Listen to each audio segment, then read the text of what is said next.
Welcome to English Through Stories, the place where language meets imagination.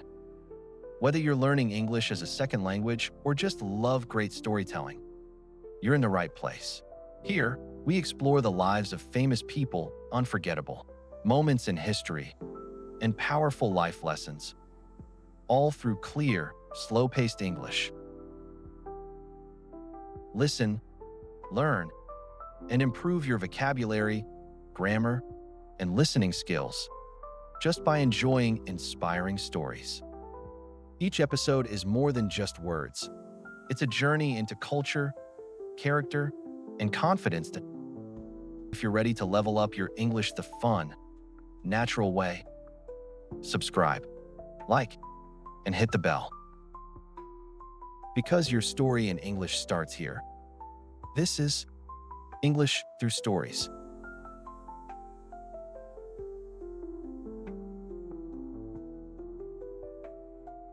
The life and legacy of Sir Anthony Hopkins.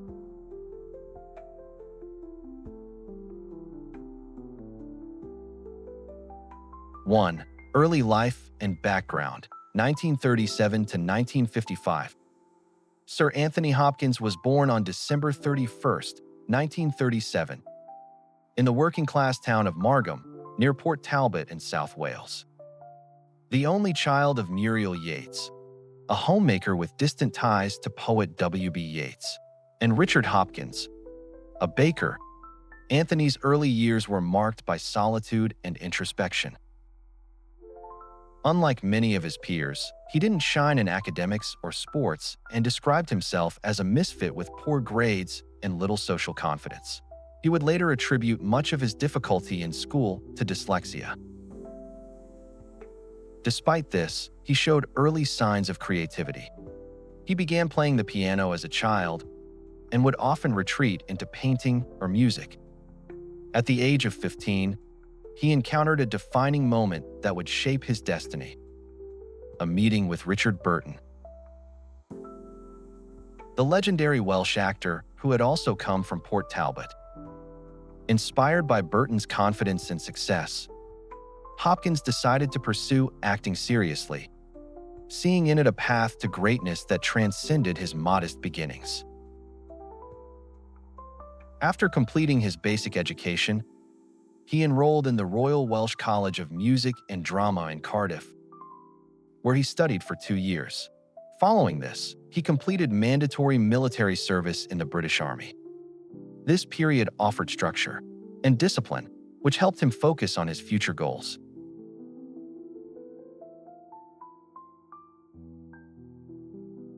Two, drama training and theater foundations, 1957 to 1965. Hopkins won a scholarship to the Royal Academy of Dramatic Art, RADA, in London. Here, under rigorous classical training, he honed his vocal and physical skills, gradually shedding his natural shyness. After graduating in the early 1960s, he began working in regional theatres across the UK, including stints in Manchester, Leicester, and Nottingham. In 1965, a major turning point came when Sir Laurence Olivier, then the director of the National Theatre, invited Hopkins to join his company. Olivier, impressed by Hopkins' raw intensity, made him his understudy. When Olivier fell ill during a production of The Dance of Death, Hopkins stepped in and delivered a performance that stunned critics and audiences alike. This breakout performance launched his stage career and cemented him as a rising star in British theatre. Hopkins would later recount that Olivier gave him a crucial piece of advice: nerves are vanity. This mantra stuck with him for life, helping him to confront performance anxiety and channel his nervous energy into compelling portrayals. 3. Early television and film success, 1967 to 1980. Hopkins made his television debut with the BBC and began appearing in British productions, including adaptations of literary classics. His major film breakthrough came in 1968 with The Lion in Winter, where he played Richard the Lionheart alongside Peter O'Toole and Katharine Hepburn. His performance earned early acclaim and introduced him to an international audience. Throughout the 1970s, Hopkins balanced television, film, and stage work. He played a range of historical and literary figures, including Pierre in War and Peace and Charles Dickens in The Great Inimitable Mr. Dickens. His portrayal of Bruno Hauptmann in the Lindbergh kidnapping case won him an Emmy Award in 1976. And another Emmy followed in 1981 for his depiction of Adolf Hitler in The Bunker. During this time, Hopkins developed his distinctive acting method, which involved meticulous preparation.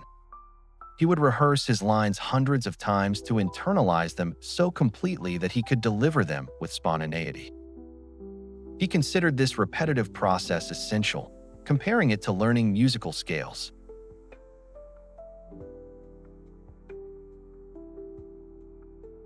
Four, personal struggles and triumphs, 1970s, 1975. Despite professional success, Hopkins faced personal demons. In his early career, he developed a reputation for heavy drinking. Alcohol became a coping mechanism for the pressures of fame, anxiety, and isolation. He later admitted that he often arrived at sets or rehearsals hungover and lost days to blackout. The turning point came in 1975. Hopkins awoke in Arizona with no recollection of how he got there. The frightening experience led him to confront his addiction. He joined Alcoholics Anonymous and embraced sobriety. This was not just a turning point in his health, but also in his artistic clarity. Hopkins would go on to credit his nearly 5 decades of sobriety as the bedrock of his sustained creative output. 5. Hannibal Lecter and global fame, 1988 to 1993. Hopkins had long been considered a respected character actor in Britain, but it wasn't until the early 1990s that he became a household name globally. The catalyst was his role as Dr. Hannibal Lecter in The Silence of the Lambs, 1991. Though he was on screen for only 17 minutes, his chilling portrayal of the intelligent yet monstrous psychiatrist cannibal earned him an Academy Award for Best Actor. His performance became instantly iconic. The character of Lecter redefined psychological horror and set a new benchmark for villainy on screen. Hopkins's calm demeanor, controlled voice, and piercing gaze created a character both terrifying and magnetic. Following this, he was flooded with offers and went on to star in a series of critically acclaimed roles, including in Howard's End, 1992, The Remains of the Day, 1993, and Shadowlands, 1993. These films showcased his range. He could play noble, tortured, or morally ambiguous characters with equal skill. In 1993, he was knighted by Queen Elizabeth II for services to the arts, officially becoming Sir Anthony Hopkins. 6. Hollywood and directorial ventures, 1994 to 2010. With global recognition came more prominent roles. Hopkins portrayed U.S. presidents, John Quincy Adams in Amistad, Richard Nixon in Nixon, artists, scientists, and historical figures. His role in The Mask of Zorro, 1998, proved that he could also carry swashbuckling action films. In 1996, he directed August, a Welsh adaptation of Chekhov's Uncle Vanya. He later explored more experimental terrain with Slipstream, 2007, a surreal, non-linear film he wrote, directed, and scored. Though divisive among critics, the film represented his desire to stretch boundaries beyond acting. In 2000, He became a naturalized U.S. citizen and later embarked on a solo road trip across the United States, reflecting his deep love for the American landscape and people. Despite his Hollywood fame, he maintained a deep connection to his Welsh roots and continued to speak proudly of his heritage. 7. Reinvention and Renaissance. 2010 to 2025. That in his later years, Hopkins did not slow down. He embraced new genres and formats. He joined the Marvel Cinematic Universe as Odin, father of Thor, bringing gravitas to the blockbuster franchise. Television, he starred in Westworld, 2016 to 2018, an HBO sci-fi drama that captivated audiences worldwide. Playing Robert Ford, a mysterious and godlike creator of artificial intelligence, Hopkins delivered a nuanced performance that blended science, philosophy, and menace. In 2019, he received an Academy Award nomination for The Two Popes, playing Pope Benedict XVI in a dual-character study opposite Jonathan Pryce. But it was in 2020 that Hopkins again shocked the world with his portrayal of an aging man battling dementia in The Father. His heartbreaking performance won him a second Academy Award, this time for Best Actor at the age of 83, making him the oldest actor ever to win the award. In 2023, he starred as Sigmund Freud in Freud's Last Session, engaging in fictional dialogues with author C.S. Lewis about God, suffering, and mortality. The film further displayed his continued commitment to intellectually complex characters.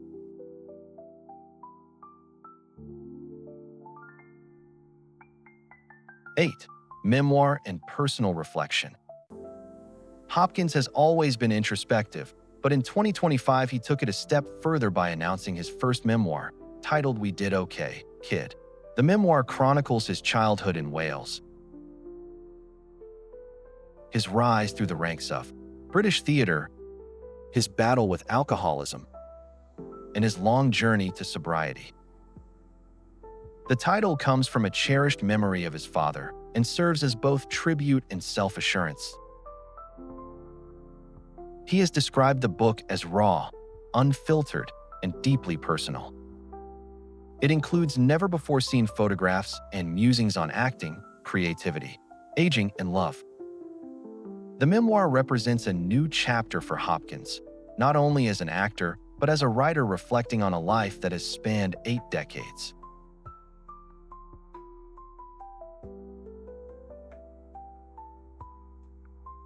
Nine. Personal life and passions beyond acting. Hopkins has been married 3 times. His first marriage was to actress Petronella Barker, with whom he had his only child, a daughter named Abigail. Their relationship has been complex and strained over the years. His second marriage to Jennifer Linton lasted nearly 3 decades, offering stability during some of his most active years. In 2003, he married Stella Arroyo, a Colombian antiques dealer. Their partnership has been described as nurturing and grounded. They currently reside in Los Angeles. Beyond acting, Hopkins is a man of many talents. He is an accomplished classical pianist and composer, often composing music as a meditative outlet. He is also a prolific painter. His abstract and expressionist works have been exhibited in galleries worldwide. In the digital age, he has embraced NFTs and social media, often sharing motivational messages, piano recitals, and humorous videos with millions of followers. His online presence has made him a beloved figure among younger generations. 10. Philosophy, aging, and wisdom. In recent years, Hopkins has spoken more openly about aging, mortality, and spirituality. He has expressed awe and gratitude for life, often quoting poetry or discussing existential themes in interviews. Despite his fame, he carries a quiet humility, often expressing surprise at the trajectory of his life. He emphasizes discipline, meditation, and constant learning. He reads, writes, and memorizes poetry, and has called the creative spirit the divine within us. He remains curious, open-minded, and reflective, viewing aging not as a decline, but as a distillation of life's most meaningful truths. 11. Awards and achievements. Over his career, Hopkins has amassed an extraordinary list of honors.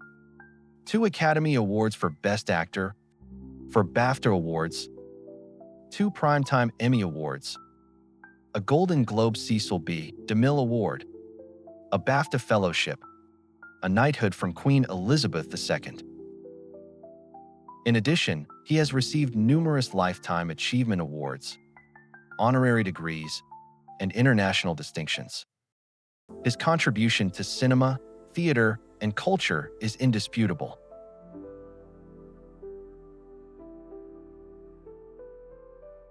#12. Legacy and conclusion. Sir Anthony Hopkins stands as one of the most gifted and respected actors of his generation. His story is not simply one of talent, but of perseverance, discipline, and personal transformation. He turned adversity into strength and channeled his demons into unforgettable performances.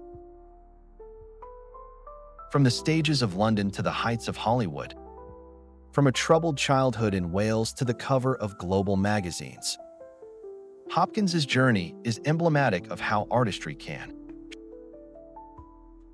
He has continually reinvented himself across decades, embraced vulnerability and complexity, and remained committed to his craft well into his late 80s.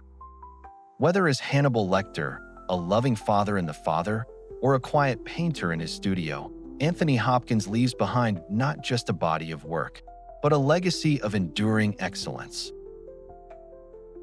And as he often says in his messages to young artists and fans alike, keep going. Don't give up. There's magic out there,